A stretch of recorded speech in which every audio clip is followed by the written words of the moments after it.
In the NFL, where public display of religious symbols and messages is often frowned upon, the Kansas City Chiefs have made it a point of duty to wear their faith on their sleeves. And they say it is one of the most important contributing factors to their unprecedented success in recent years. In today's video, we'll take a look at the foundation of faith and spirituality that the Chiefs have built over the years and the role it has played in their success. In the late 1950s, a super-rich businessman and ardent sports fan applied for a National Football expansion, but his application was turned down because NFL executives didn't want to oversaturate the market by expanding too quickly. Not one to be deterred after his first try, Lamar tried to buy the Chicago Cardinal franchise, but he was once again met with rejection. Frustrated by this double rejection, Hunt decided he was going to create his own team and league. Luckily for him, there were 7 other rich businessmen at the time who had been rejected by the NFL. After positive deliberations amongst all 8 of them, the American Football League was formed in August 1959. By 1960, Hunt's team, the Dallas Texans, joined 7 others in the inaugural AFL season. 3 years later, in 1962, the Dallas Texans won their first AFL championship. But the competition for fans was fierce, given that the NFL's Dallas Cowboys also played in Texas.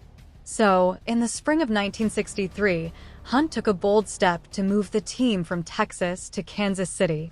Following this move, the team changed its name from the Dallas Texans to become the Kansas City Chiefs.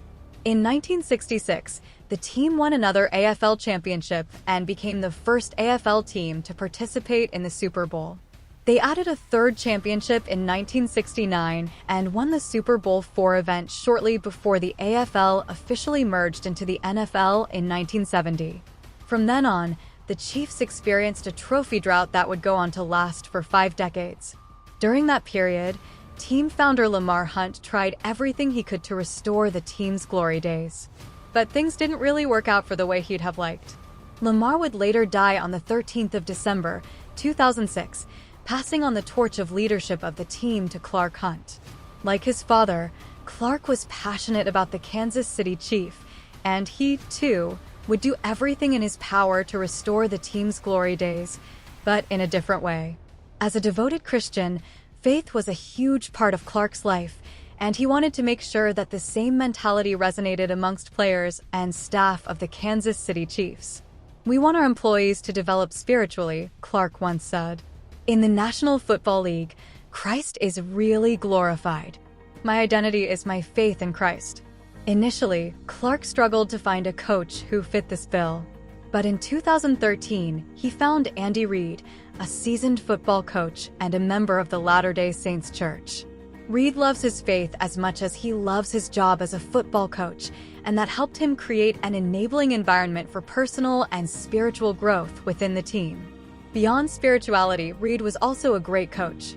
He revamped the culture and attitude of the team, introducing great discipline and work ethic amongst players and backroom staff. His ability to spot young talents also came in handy, but it came with a twist as well. Before we reveal this twist, please take a moment to like and subscribe to our channel so you get notified every time we upload other inspiring videos like this one. As someone who believes in using football to provide second chances for players who have lived a troubled life, Reid often signed players with questionable pasts.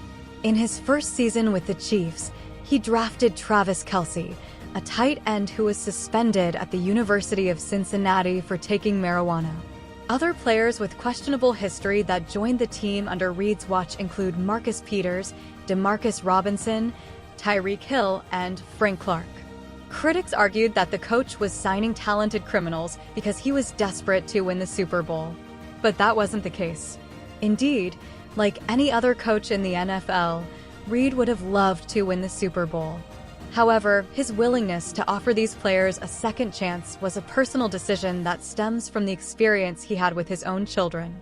In early 2007, his 2 sons, Garrett and Brit, were arrested just 6 hours apart in 2 different incidents. Garrett, who was 24 at the time, was found guilty of drug possession, while 22-year-old Brit confessed to pointing a gun at someone. Before we continue, please take a moment to like this video and subscribe to our Christian Celebrities channel to watch more Christian inspiration videos like this one. Garrett eventually died in 2012 from a drug overdose. Reid turned to God for strength to work through this difficult moment. But the significance of this incident meant he had unconsciously become a different man. He grew deeper in faith and became a staunch believer in redemption. And even though he had some failed experiments with players who refused to turn a leaf after joining the team, the success stories were encouraging enough for him to continue. On the field, the Chiefs were playing their best football since the 1960s. They had a decent winning record and won a few AFC West titles, but a series of agonizing playoff losses meant they never got to compete for the big prize. And ultimately, their Super Bowl drought continued. 2017 marked another significant milestone in the history of the Chiefs, being that it was the year in which they drafted Patrick Mahomes, the quarterback that would change their fortunes and the way football is played forever. That same year, the Chiefs signed Harrison Butker off the Panthers practice squad. These were two incredibly talented young players, but it just so happened that they both had a vibrant spiritual life, and they weren't afraid to talk about it, even in public. That certainly isn't a coincidence. It shows the deliberate scouting approach that the organization had taken to recruit players who fit into the religious profile that Brit Hunt had always wanted for the team. Mahomes spent his first season as a backup, learning the ropes and waiting for his time. In his second season with the team, Mahomes was rewarded with more minutes. He became the starting quarterback, and he delivered great performances. He led the most touchdown passes in the NFL and was named the league's most valuable player. The Chiefs had a stellar season and almost made it to the Super Bowl. However, they lost in overtime to the Patriots in the conference championship. It was another heartbreaking moment for the Kansas City Chiefs and Andy Reid. An appearance in the Super Bowl would have been the perfect reward for all the efforts they had invested in the project since 2013, and winning it would definitely have been the icing on the cake. But it wasn't to be this time. Despite the disappointment, the Chiefs kept faith and regrouped quickly. You're doing everything you can to get to the Super Bowl and to win it. And for this opportunity to fall short, I mean, it's going to hurt. And he told us to accept that. I mean, you have to go through that. But at the same time, when you look back and then you come back and look at the bigger picture, you know that you can build off this, use this feeling as motivation to go out and find ways to win next time. And that's exactly what they did in the 2019 to 2020. Having won the AFC West Division title for the fourth consecutive year and qualifying as the AFC's second seed, the Chiefs began a fairy tale run.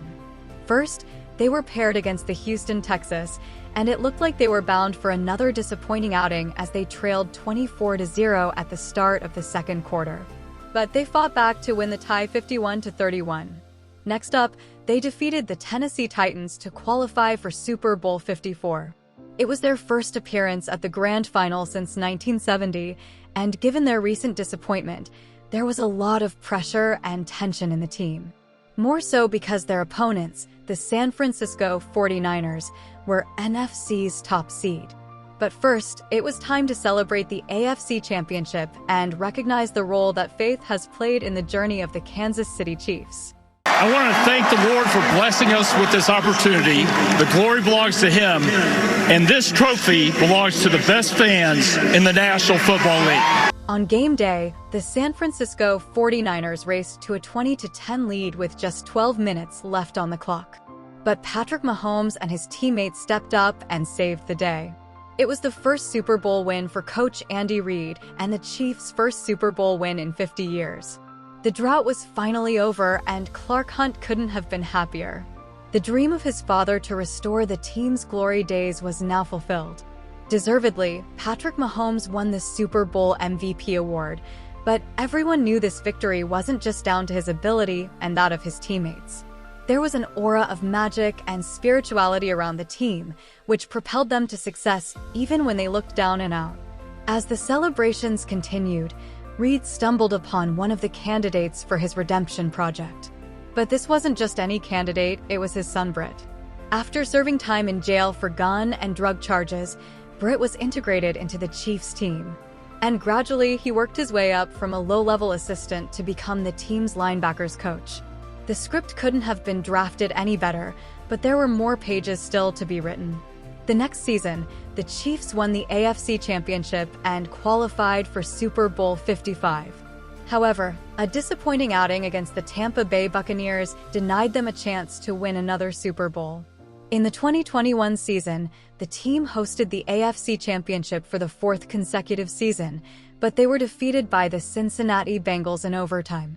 Fast forward to the 2022-23 season, the Chiefs got their revenge against the Cincinnati Bengals to win the AFC Championship, thanks to a game-winning goal from Harrison Butker. This earned them the ticket to play in Super Bowl 57 against Andy Reid's former Philadelphia Eagles team. Ahead of the Super Bowl, Patrick Mahomes emphasized how much his Christian faith means to him. I mean, my Christian faith plays a role in everything that I do. I mean, I always ask God to lead me in the right direction and let me be who I am for His name. So it has a role in everything that I do, and obviously it will be on the huge stage in the Super Bowl that He's given me, and I want to make sure I'm glorifying Him while I do it. On D-Day, Harrison Butker kicked a 27-yard field goal with 8 seconds to go as the Chiefs won 38-35 to secure their third Super Bowl victory. Mahomes was crowned NFL MVP award and Super Bowl MVP, becoming the first player to achieve the feat since Kurt Warner in 1999. However, the impact of Harrison Butker in this victory cannot be undermined, especially because he's one of the core members of the team who openly practice their faith. Recalling the moment he took the winning kick, Butker says he was nervous, and he had to turn to the routine that has helped him throughout his career. Taking a deep breath, praying is something I always do on the sideline to remember that, yes, football is so important, but it's not the most important thing. This was quite a message from Butker, but playing for a team like the Chiefs, where faith and family are ranked above football, you can understand why he'd make such a statement. I'm not just making kicks so that I can make money and I can, puff myself up as this great person that people, want to be like one day. I'm making kicks because God wants me to have a platform, at least for right now, to share this message of faith, of growing in virtue. His thought mirrors the opinion of the team CEO Clark Hunt, who says his family prioritizes faith and family over football. Family, it's faith, family, and football, and in that order. And, that's a challenge, but it's something that we really focus on as a family. Another core member of the spiritual group at the Kansas City Chiefs is defensive lineman Chris Jones. And like his colleagues, Jones wears his faith on his sleeve. It's a Christian wristband. I am second God is first. And I also have a wristband. I play for Him. I play for God, Jesus Christ. I'm a very religious guy. I believe my faith is everything. And that's what I live by. Beyond Clark Hunt and players like Mahomes, Butker, and Chris Jones, the team's chaplain, Father Richard Rocha, is also one of the strong influences that promotes the faith culture within the Kansas City Chiefs.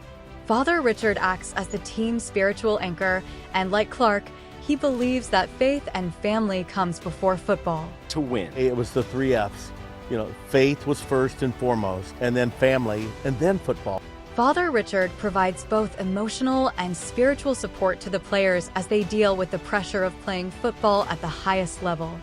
Just being there for the encouragement, keeping them just centered in their faith in such a way. It's amazing to see how much the Kansas City Chiefs have prioritized faith and how much success they've been able to achieve by building the foundation of the team around it. Surely, it's a model that other sports teams should think of adopting. This year's Super Bowl 58 will see the Kansas City Chiefs tackle the San Francisco 49ers in a repeat of Super Bowl 54. But, regardless of the result, the legacy of faith and success that the Chiefs have laid down will be remembered for many decades to come.